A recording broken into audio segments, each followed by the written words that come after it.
Welcome to my YouTube channel. This is my first video. My name is Shayna Hecht and I'm working on self-health, and I'm inviting you to join me. I'm an advisor. You can call me a tailor. I'm looking to help people to face whatever it is that creates space between who we are and who we're being. And accessing this is not just a spiritual journey, a psychic journey, an emotional journey, and a physical journey, but it's also a journey of being one with all. In other words, how can I help anybody if I'm not willing to fully represent you? And the only way I can do so is if I'm willing to be my true self. So I'm doing this work with my most noble intentions of being a space in the world where I'm not going to pretend to be anything but who I am. And I'm going to represent where the strengths are judged as weaknesses. I'm going to represent the feminine who might be oppressed until recently. I'm going to represent somebody like me who has so much fear of being a fraud, of being an imposter. My life is not all figured out, but I've taken a long time waiting to be ready to have something to say, and I'm ready. I don't really know what else could happen for me to get a signal, except literally everybody else creating a petition. And although I've had so many people tell me to start a YouTube channel, I didn't put two and two together and think, oh, people are petitioning me to share my gifts. We're all gifted. I have only learned about my strengths and my gifts and my genius. That's my birthright. That's my nature, from being willing to face my shame and my regrets and my fears of impermanence, my fears of not mattering, of being forsaken, of being unlovable, of being too masculine of a woman, of taking up too much space, of being too loud, of being ugly, of being weird. When I was growing up in the beginning, I'm 31 years old right now. I was born in 1991 in the beginning of the year, end of February. And schizophrenia was a really fun diagnosis, very glamorous for doctors. And then over the course of my life, I've witnessed how it's become mood disorders and now finally mental disorders of Asperger's and autism. And I'm so lucky to have not ended up institutionalized or on heavy medications, because I did enter a psych ward for a night. I did have many prescriptions at different times. But everything was helping me dissociate from the truth, which was I am created with a unique pattern of processing, and my abilities are exactly where I can find freedom. In covering up my abilities with labels and disempowering myself, I have been avoiding my own core. I have very deep core wounds. I felt my father didn't love me, my mother didn't love me. I recognized they loved as much as they could. They were not emotionally attuned. They didn't like to be in their own bodies, constantly trying to escape. I didn't get positive, soothing touch that's necessary for a baby to bond with others. And as I look around me in the world, I notice it wasn't just me. People are looking for their self in others, trying to be someone they're not. It's really difficult. At times I'm overwhelmed and I can't continue this work and I have to retreat. However, there's no escape. The only sanctum is inside of us. No matter what we're going through,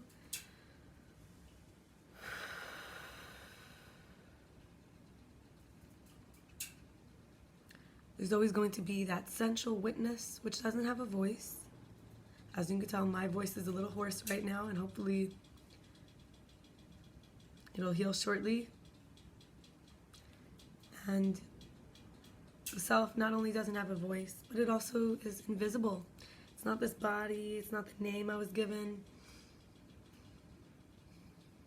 And I studied after college, 7 years, biology and psychology. I studied after college under a hypnotist as a research assistant. I learned a lot about my own mind. I learned about obviously what we call neuro-linguistic programming.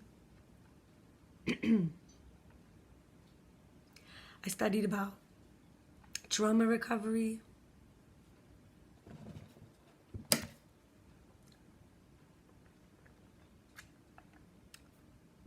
Excuse me. I studied about spiritual practices. I lived in monasteries, ashrams. Ashrams are yogi institutes for hermiting away from civilization, from this concrete jungle of loud noises and flashing lights and distraction. That was a great place for me to get off of some of these psychiatric medications that were trying to get me to continue to be somebody that I thought would be happier than who I was. I'm more alive now. And I found during Corona that I had a little bit of a step ahead compared to most of the people around me who had never really experienced mindfulness of death. I had plenty of jobs, managed an office, worked in sales, ran my own business. Eventually I decided I wanted to be a healer. I started a bodywork business of massage. I'd been trained many years prior at a therapeutic high school I went to in Israel. And what I realized was that I didn't have the information in motion. I would freeze that information, it would get stuck. Different aspects of myself, the truth of who I wanted to be. I didn't know my wants as a baby. Our wants are our needs. And most of our parents or their parents went through being raised in an upbringing of post-World War. Nowhere was safe. Get along to get along. Don't make too much trouble, you're not going to survive. You're crying, I'll give you something to cry about. So the atmosphere for my entry was very much a disembodied, emotionally not attuned, spiritually disembodied as well. So the emotions would get stored in the body. I suffered from a lot of physical pain. I'm still healing. And I recognized that patience is the bedrock for all interactions. I was refusing to be patient with myself and with others. I didn't know how to slow down, take a breath. When I started to do that, I started recognizing the people I was meeting, if I really didn't have so much of an agenda, projections, assumptions, based on all the needs that were unmet, I could actually see a view of my current self. Who was I talking to? Where was I talking from? And this I realized is called self-inquiry. I started learning that I had to find somebody to trust. And it was going to have to be me. And I was going to look at other people around me who I thought were worse off or better off. And I was going to say, if they're trustworthy, am I not trustworthy? In order to connect with love, I had to examine my relationship with authority. With anybody who had power over me, were they trying to hurt me? How could I mature if I didn't know what the word supplication meant? I recognize my presence is an offering to others. To learn how to agree to disagree, to be in paradox, to not know. We started being superpowers and also offerings to the generative life force that allows me to access acceptance. There's nowhere else where I'll have more dignity. I often felt I was raised in the wrong family. Somewhere else they would love me, they would respect me. But, unless I'm being honest, I couldn't improve the difficulties I tried to sacrifice too much to be part of something, but that allowed me to function as a scapegoat. I didn't feel welcomed or the belonging I was craving. I realized there's divine timing. My whole history led up to my abilities. And these abilities to withstand, to tolerate, to be safe, the ability to hold uncertainty, the ability to uncover and empower others to be their true self.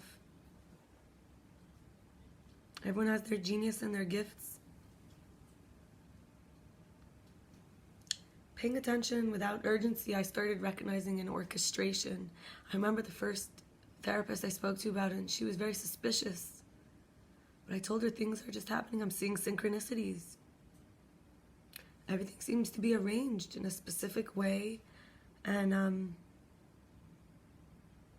she wasn't safe for me to ask for help.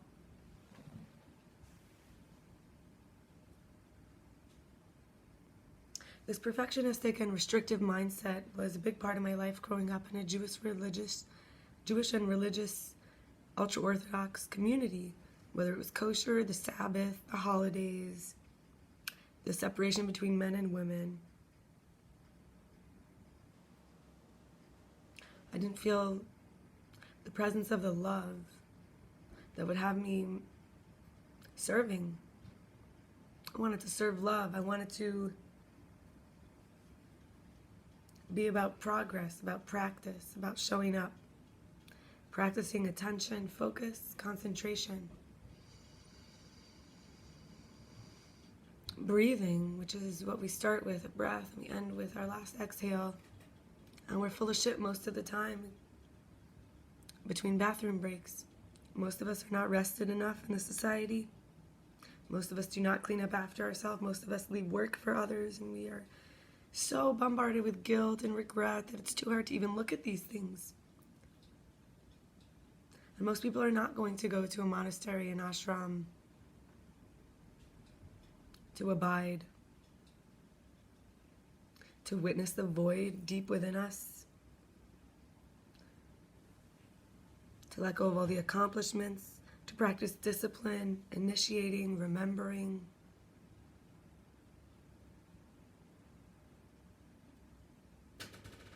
Integrating the intuition,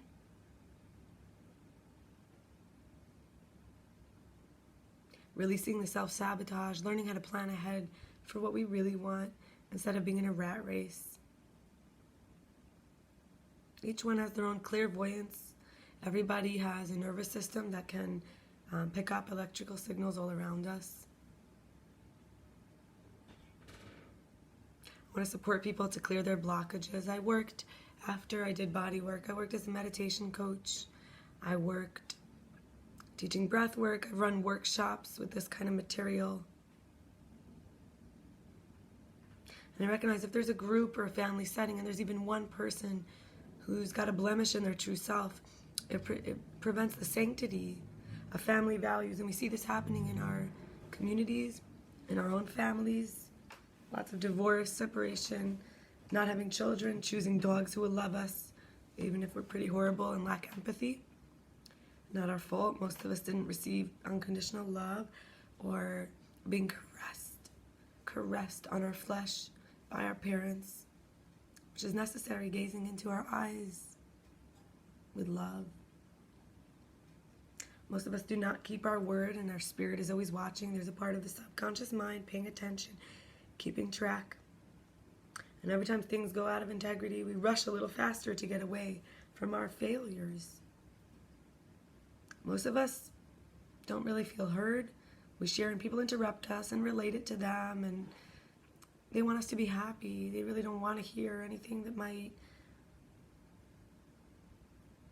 not be fast enough, moving fast enough for them. Most people cannot facilitate a safe space to release these projections and assumptions because we all take things so personally. We don't know who we are. How did the cell phones and the phone and everything help us? It's supposed to connect us. But we're all in transition right now. We're learning skills for moving through resistance.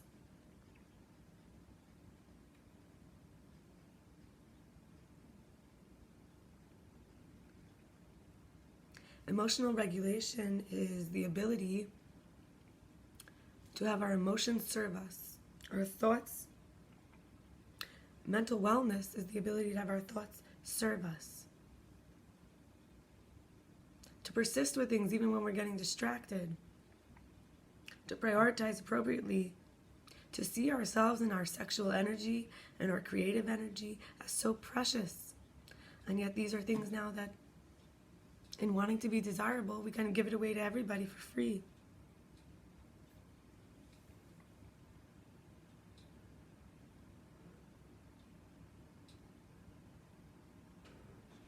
People need access to a clean, tidy place, including dwelling in the body, taking care of our body, It's no wonder when we're depressed, we can't even brush our teeth.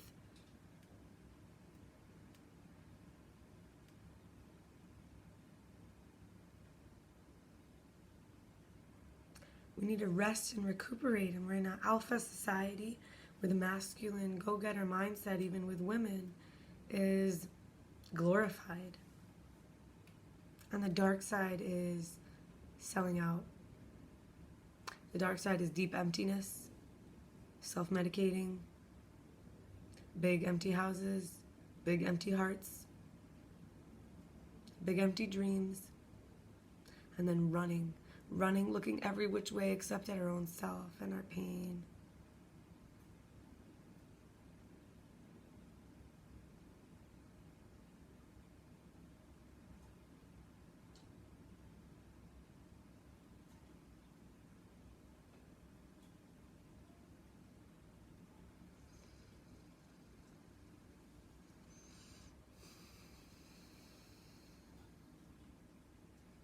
And there's a part of the mind which is always learning.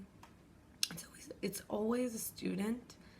There's another part of the mind which needs to know everything because of the fear of impermanence. That I can end. There'll be no more of me. That I could be hurt and irreparable. And so these are my values for guiding. And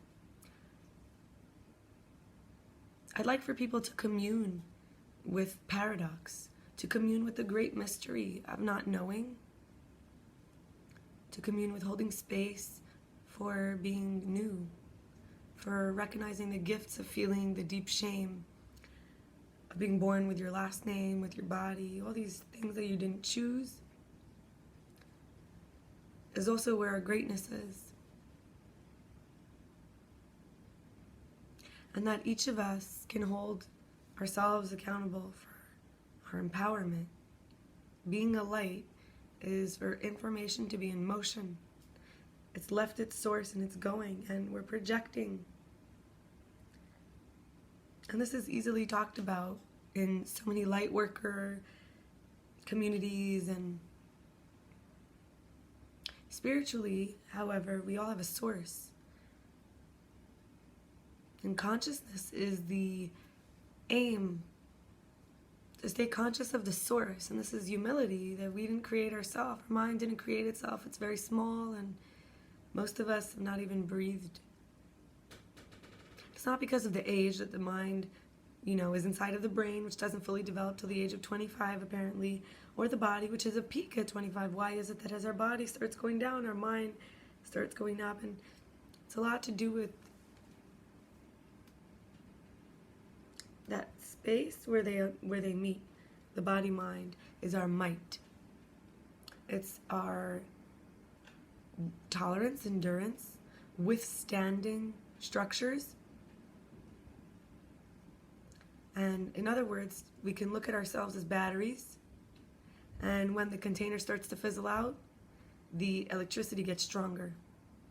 So until then, the electricity doesn't need to get stronger. But for most of us, if we had a difficult childhood, the electricity had to get very strong, and the vessel itself started weakening. This is why so many people who have a trauma background and who doesn't, some more than others, have different levels of vessel issues with conducting. The conduct we have demonstrates our conducting ability, conducting love, conducting presence. There's no shame anymore. There's no going back. Consciousness is about, you could make God in your image, or you can say primarily, I am the observer. And I'm willing to learn about that part of me and all the baggage I have. And that's why I'm here. And I hope to continue to leave you with nourishing information, and if only just a break from your own thoughts. I'm going to have a lot of materials that are going to include my scientific background, my hypnosis background, my spiritual background, my trauma recovery background, my body work and yoga, meditation background, and also a lot of Jewish mysticism called Kabbalah, because I am also studying that. I'm also an artist and a writer, and that's all for now. I wish you a beautiful day. closure and wellness.